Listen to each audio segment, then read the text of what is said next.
दोस्तों, स्वागत है आपका मेरे YouTube चैनल ऐश्वर्या मोटिवेशन में। मेरे चैनल को सब्सक्राइब कीजिए, वीडियो को लाइक कीजिए और अपने दोस्तों के साथ शेयर कीजिए। तो चलिए शुरू करते हैं आज का वीडियो। कहते हैं कि दुनिया में मन सबसे ज़्यादा शक्तिशाली चीज़ होती है। अगर किसी चीज़ को आप पूरे मन से चाह लो तो आप हासिल कर सकते हैं। यह मैं नहीं कहती, यह सभी महापुरुषों का कहना है। लेकिन अगर यह सत्य है तो जो हम अपने मन से चाहते हैं वो हमें हासिल क्यों नहीं होता है। कोई भी इंसान अपने मन में दुखी तो नहीं रहना चाहेगा, लेकिन कहता तो दुखी है। हर इंसान अपने मन से कामयाब होना चाहता है, खूब पैसे कमाना चाहता है, लेकिन फिर भी वो कामयाब नहीं होता। इस दुनिया में ऐसा कौन सा इंसान होगा जो अपने मन में ये चाहेगा कि मैं नाकामयाब रहूं या मैं पैसा ना कमाऊं। सोचने की बात है। तो इसमें दो चीज़ें निकल के आती है, या तो फिर वो महापुरुष गलत हैं जिन्होंने ये बात बोली कि मन से चाही हुई चीज़ हासिल हो जाती है, या फिर हम गलत हैं।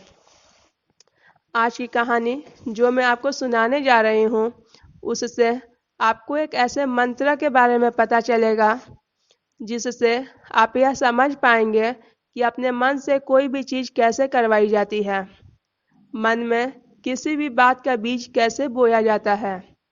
यह आपको यह कहानी से अच्छी तरह से समझ में आ जाएगा और आप ये भी समझ पाएंगे कि आकर्षण का नियम या लॉ ऑफ अट्रैक्शन कैसे काम करता है। एक बार की बात है, एक आदमी के जीवन में सिर्फ दुख ही दुख थे। वो जो भी काम करता उस बेचारे का काम पूरा ही नहीं होता। घर में आता तो घर में कलेश बना रहता। किसी से कोई मदद मांगता तो कोई उसकी मदद नहीं करता। ऐसा लगता था कि चारों ओर से दुखों का पहाड़ उस पर टूट पड़ा है। उसे समझ नहीं आ रहा था कि मैं दुखों से पार कैसे पाऊं।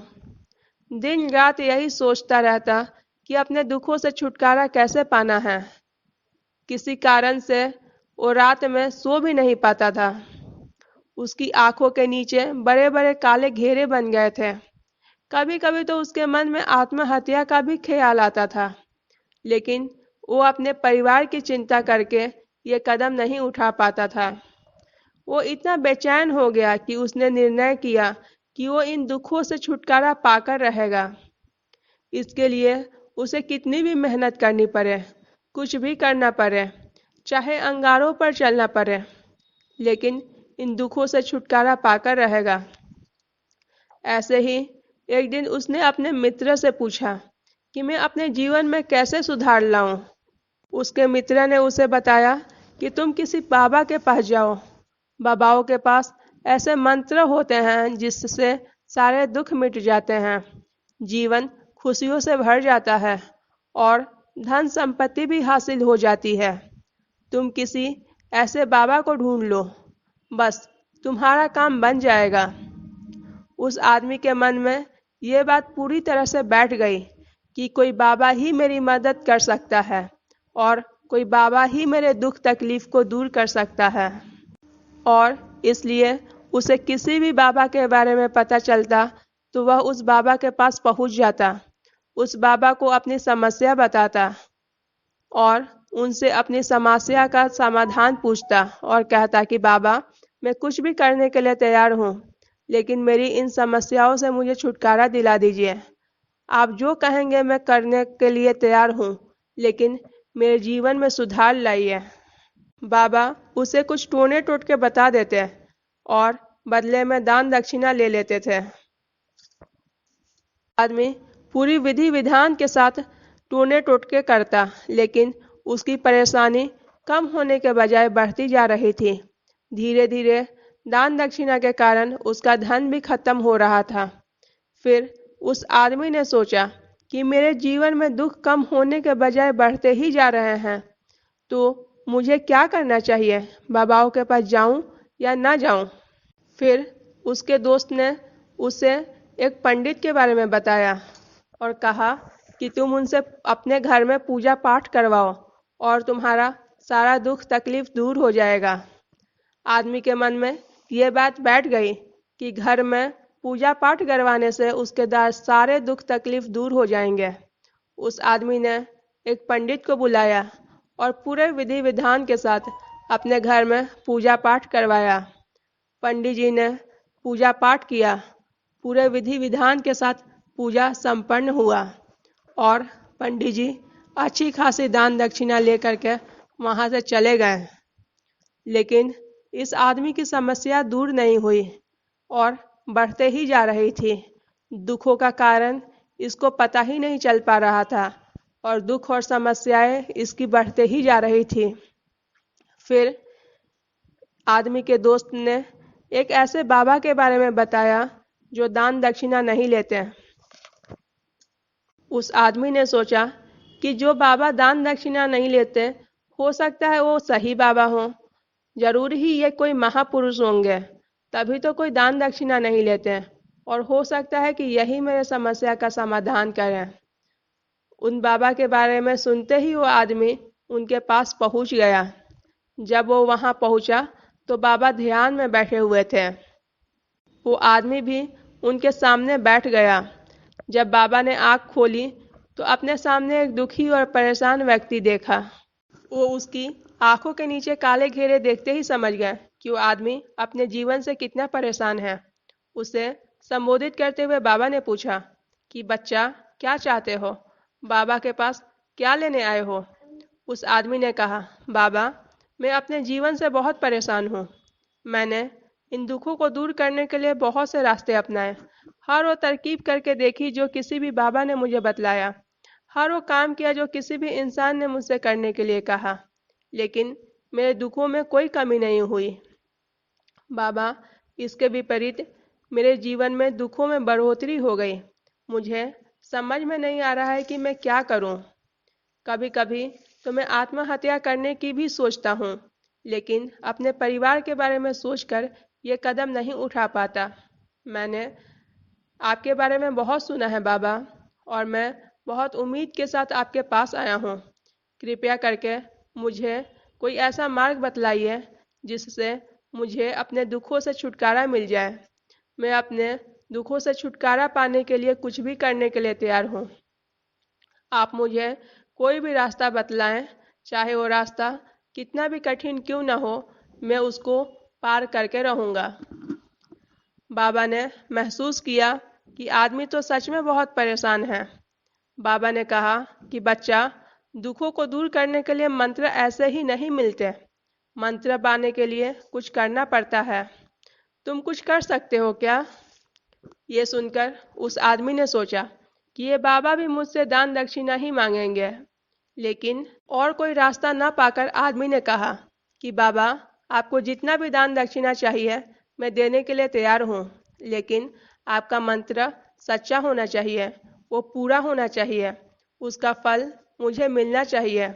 उसके बाद मैं आपको जो भी दान दक्षिणा चाहिए दे दूंगा। बाबा ने कहा कि दान दक्षिणा तो बहुत छोटी सी चीज है, मुझे वो नहीं चाहिए।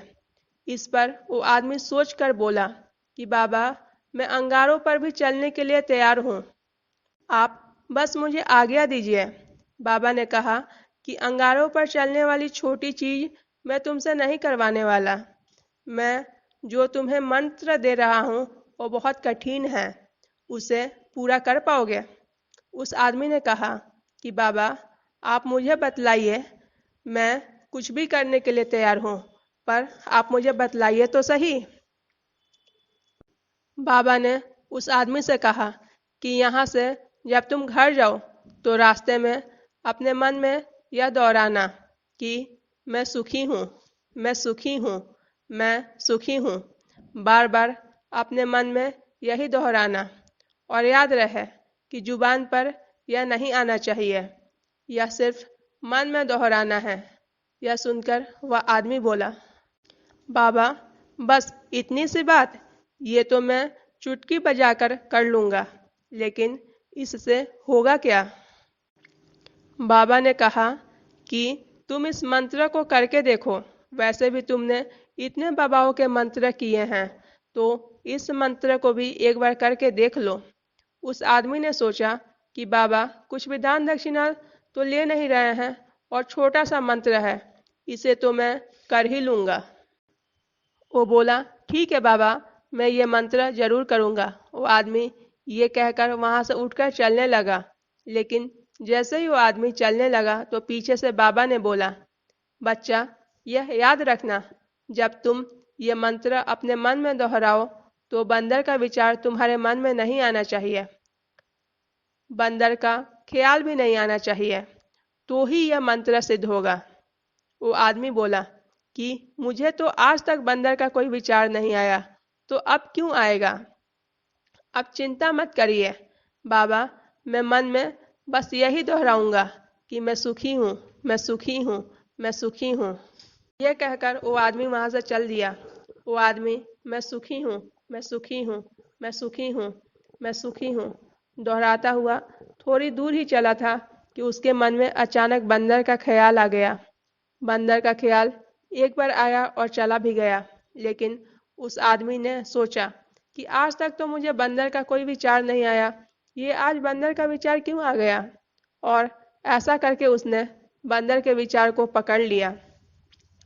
वह भूल गया कि मुझे क्या मंत्र दोहराना है और वो बंदर के बारे में सोचने लगा।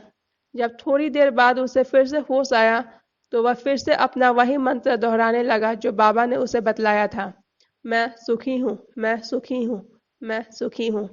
लेकिन अचानक से उसे एक बंदर दिखाई दिया और वह यह देखकर उसके मन में फिर से बंदर का विचार उठ गया और वह अपने अंदर के विचार को बाहर फेंकना चाहता था।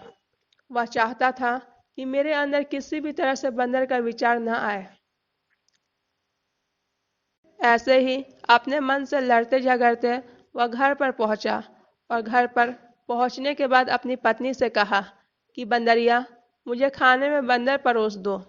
और जब उसे एहसास हुआ कि उसने क्या बोल दिया तो वह अपने बाल नोचने लगा।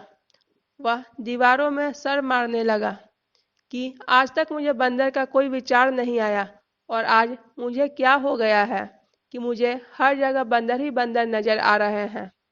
ये कैसी माया है। यही सोचकर वो आदमी रात भर सो नहीं पाया। रात भर करवटें बदलता रहा और सुबह उठकर सीधे उसी बाबा के पास पहुंचा जहां वो पहले गया था और उनकी चरणों में जाकर गिर गया और कहा, बाबा, पता नहीं क्या चमत्कार हो रहा है। आज तक मुझे बंदर का कोई विचार नहीं आया था, लेकिन कल से जब से आपने कहा है कि बंदर का विचार नहीं आना चाहिए, तब से मुझे हर जगह बंदर ही बंदर नजर आ रहे हैं। उस आदमी ने कहा कि बाबा, मुझे तो आपके पीछे पेड़ पर भी बंदर बैठा हुआ केले खाता हुआ नजर आ रहा है। ये क्या हो रहा है बाबा। ये सुनकर बाबा हंसने लगे और बोले, बच्चा, मन का जाल एक ऐसा जाल है जिसे समझ पाना इतना आसान नहीं है। बंदर तो तुम्हारे रास्ते में पहले भी आते थे।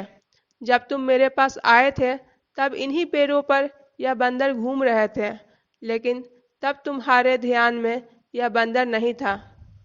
तब तुम्हारे ध्यान में सिर्फ तुम्हारे दुख थे।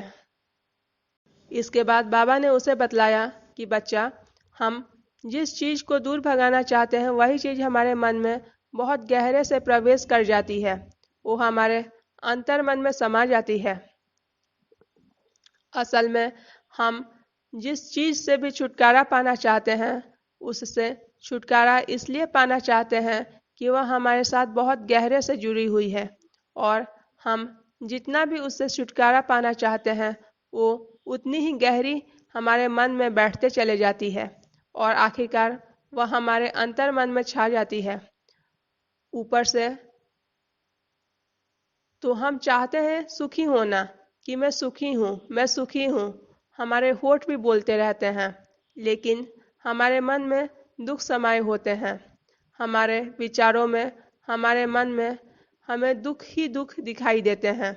ये इसलिए बार बार अपने जुबान से ये बोलने से कि मैं सुखी हूँ, मैं सुखी हूँ, हम सुखी नहीं हो जाते। जब तक यह मंत्र हमारे अंतर मन में प्रवेश नहीं होते। इस पर उस आदमी ने पूछा कि बाबा, यह मंत्र हमारे अंतर मन में प्रवेश कैसे होंगे? यह सुनकर बाबा ने कहा कि बच्चा, अपने दुखों से लड़ाई करना बंद कर दो। जब तक आप अपने दुखों से दूर करने की सोचते रहेंगे, तब तक वो दुख आपसे चिपके रहेंगे। तब तक वो दुख आपके अंतर्मन पे अपना राज जमाए बैठे रहेंगे। और जिस दिन आप उन दुखों के बारे में सोचना ही छोड़ देंगे, उन दुखों से छुटकारा ही नहीं पाना चाहेंगे, उसी दिन से आपकी जिंदगी से वो दुख गायब होते चले जाएंगे। क्योंकि किसी भी चीज से छुटकारा पाने के लिए हमें उस चीज के बारे में सोचना पड़ता है, और हम जितना ही उस चीज के बारे में सोचते हैं, उतनी ही गहराई से अपने मन में प्रवेश करते जाते हैं। हम अधिकतर समय दुखों के बारे में सोचते हैं। हम यही सोचते हैं कि हमारे जीवन में दुख है और हमें इससे छुटकारा पाना है, और इसी वजह से बार बार सोचने से वो दुख हमारे अंतर मन में प्रवेश कर जाते हैं और हमें एहसास भी नहीं होता। इसलिए अगर आप दुखों से छुटकारा पाना चाहते हैं तो दुखों के बारे में सोचना छोड़ दो, तो आपको दुखों से छुटकारा मिल जाएगा। अक्सर आदमी धूम्रपान छोड़ना चाहता है, शराब छोड़ना चाहता है। सुबह वह अपने आप से वादा करता है कि मैं कोई भी गलत काम नहीं करूंगा, लेकिन शाम को लौटता है तो नशे में चूर होकर लौटता है। ऐसा क्यों होता है कि हम जो सोच रहे होते हैं वो नहीं पा सकते? असल में हम किसी चीज को बहुत ज्यादा तवज्जो दे रहे हैं। हम उस चीज को बहुत ज्यादा अहमियत दे देते हैं। जब भी हम उस चीज को छोड़ने के बारे में सोचते हैं तो उसकी इम्पोर्टेंस को और बढ़ा देते हैं। हमारा मन उस चीज के बारे में जितना ज्यादा सोचेगा, हमारा मन उतना ही उस चीज के पीछे भागेगा। हमें उस चीज से लड़ाई नहीं करना, बल्कि बिना सोचे गुजर जाना है। और अगर हम इस मंत्र को समझ जाते हैं तो हमें अपने जीवन में जो भी पाना है उसको अपने अंतर मन में डाल सकते हैं। और एक बार जब लक्ष्य हमारे अंतर मन में बैठ जाती है तो फिर सफलता पाने में कोई समस्या नहीं आती, कोई भी दिक्कत नहीं आती।